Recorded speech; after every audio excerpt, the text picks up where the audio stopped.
که د بعضې نیم د حق پوښتنه کومه که د بعضې نیم د حق پوښتنه کومه نو په بعضې نیم سړي کفر ته وځم کله کله مې ستا ویش ته فکر یوسي کله کله خو بیخي کفر ته وځم غزل دی چې د راز خبره کله هم لبام نشي کېدی د راز خبره کله هم لبام نشي کېدی رقیب ستا په خوله د یار پیغام نشي کېدی د راز خبره کله هم لبام نشي کېدی رقیب ستا په خوله د یار پیغام نشي کېدی په کوم یو شعر کې هم چې د مولا سپکاوی کېږي په کوم یو شعر کې هم چې د مولا سپکاوی کېږي دا فکر شیطانی وي دا الهام نشي کېدی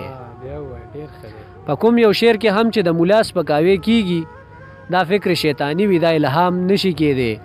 پښتون یم سیبه ستا په اشارو باندې تللی نشم پښتون یم سیبه ستا په اشارو باندې تللی نشم پښتون سړی بیخي د چا غلام نشي کېدی مننه جومات ته چې بارود راوړي جومات په وینو سور کی جومات ته چې بارود راوړي جومات په وینو سور کی دا کفر دی دا کفر دا اسلام نشي کېدی جومات ته چې بارود راوړي جومات په وینو سور کی دا کفر دی دا کفر دا اسلام نشي کېدی او حسرت راته معلوم دی د نشو په حق کې نه دی حسرت راته معلوم دی د نشو په حق کې نه دی منم نه د حسرت په لاس کې جام نشي کېدی زه د دې وخت د دې حالاتو تقاضو بدل کړم زه د دې وخت د دې حالاتو تقاضو بدل کړم شریف انسان ما د خلکو رویو بدل کړم سلامونه نیکې هیلې او احترامات مې ومنئ قدرمندو کتونکو ستاسو ادبي ملګری صالح نادان یم یو ځل بیا تاسو سره په عیني خپرونه کې حاضر یم په دغه هیله چې روغ جوړ به او ژوند ته به اماده یې قدرمندو نن را سره په عیني خپرونه کې حضرت علي حسرت صاحب ناستې کوي د هغوی نه به خوندور شعرونه اورو ځکه چې د دې نه مخکې هم دوی سره مرکه شوي وه د هغوی پېژنګلو هر څه پکې پوره شوي نو نن غواړم چې د هغوی نه خوندور شعرونه واورو حضرت علي حسرت صاحب د ټول ناول خو تاسو ته هرکلی او ستړي مشي وایم ډېره مننه کوم نادان صاحب ستاسو چې په دویم ځل هم دا کړه وکړو زموږ تر څنګه پورې راغی یو جهان مننه مو کوم خوشحاله اوسئ یقینا چې ستاسو په شعرونو کې یو بیل ځان له درد دی او نور زویم چې ستاسو نظم تاسو ډېر ښه لیکئ او غوښتل مې چې تاسو نظم هم ریکارډ کړمه زموږ دغه کتونکو سره خپل یو نظم شریک کړه نظم به د سره شریک کم د نظم عنوان دی لاوارثه خار ای د بمونو په لوګو کې ورکه زما نیازبینه لاوارثه خاره پتا کې څرنګه کانې ونه شوې د خپل وجود داسې حصه وښایه چې د هغې خوره د بم له وجې پاس په هوا کې الوتلې نه وي داسې اندام دې چېرته شته دی که نه چې بدمنۍ په خپل تیره تبرونو چېرته کپیا کپیا غورځولی نه وي ستا په دې تر مې وجود په دې جهان کې چاته ودرېږمه چې ستا د حال ورته فریاد وکړمه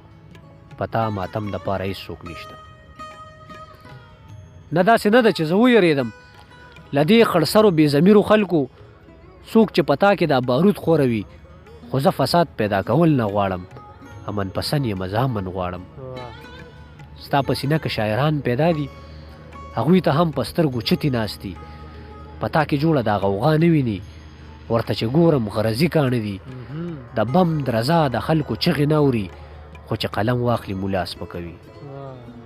دلته کې ستا د تپوس څوک نشته الله دې ستا په حالت رحم وکړي کله چې ستا حال ته مې فکر یوسي دا ټپیزه سم د خولې له راشي ستا دشمنان دې خدای تباه کړي دا ظالمان دې خدای تباه کړي هغه کسان دې خدای تباه کړي پېښور ښاره چې بارود درته راوړینه پېښور ښاره چې بارود درته راوړینه ډېر زبردست ډېر ښکلی نظم غزل سره سره تاسو نظم هم ډېر ښکلی لیکه حسرت صاحب آخري څه شعرونه که درته یاد دي که زاړه او که نوي زموږ دغه کتونکو سره شریک او مرکه به پای ته رسو آخري نظم به شریک کړم د نظم عنوان دی هغه مې اوس هم یاد شي زمانه نه هېرېږي اما ته اوس هم یاد شي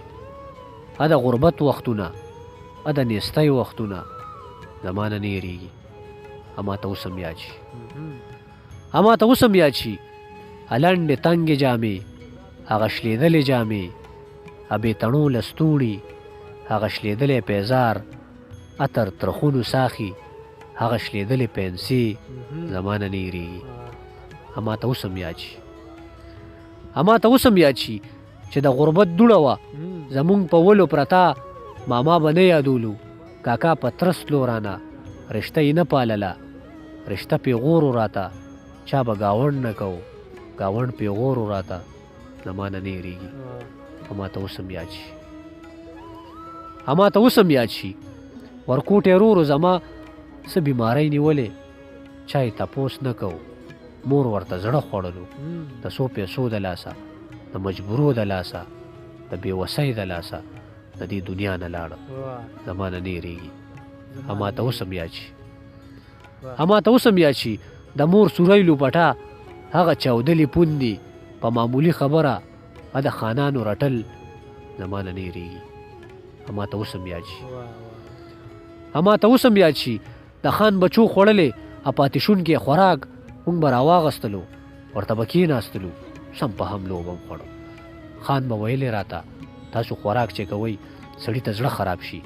بهر کوڅې ته وځئ مور او بچې به ناستو په کوڅه کې خوراک زما نه نه هېرېږي اما ته اوس هم یاد شي اما ته اوس هم یاد شي مور چې مې لوښي وینځل پیاله یې ماته شوله بیګم په قهر شوله ډېره یې ورټله ډېره یې ودګله ډېره یې وکنځله پاتې شونکې خوراک یې ترې ګزار که ښکته د 100 ورځو پیسې یې ترې ایسارې کړلې د کوره یې وشړله مور په ژړا ژړا مې تر خپله کوره راغه هغه شپه هم تېره شوه خو په نهره باندې زما نه نه هېرېږي اما ته اوس هم یاد شي اما ته اوس هم یاد شي د غربت وختونه د نیستۍ وختونه زما نه نه هېرېږي اما ته اوس هم یاد شي اما ته اوس هم یاد شي واه واه ډېر زبردست ډېر دردونکې هر یو لفظ هر یو توره ډېر درد لري ستاسو په نظم کې ډېر درد دی حسرت صاحب ډېره زیاته مننه مو کومه اورېدونکو ته هم خواست کوم چې دغه مرکه ضرور وګوري د دې شعرونه چې کله هم زاورمه زما په بدن باندې ویښته سم زیږ شي ویښته سم ودرېږي دغه مرکه تر پای وګورئ حضرت علي اثر صاحب مننه مو درنه په اخره کې بیا کومه چې موږ سره ناستې وکړو ډېره مننه ستاسو هم کوم چې دا دویم کړاو مو کو ښاد آباد او بریالي اوسي کور مو ودان د کیمرمین عدنان رور هم مننه کومه چې تر دې دمه زموږ سره ناست و دغه زموږ ریکارډینګ وکړو تر راروانې خپرونې پورې ما صالح نادان په خپلو دعاګانو کې یاد ساتئ د لوی الله په امان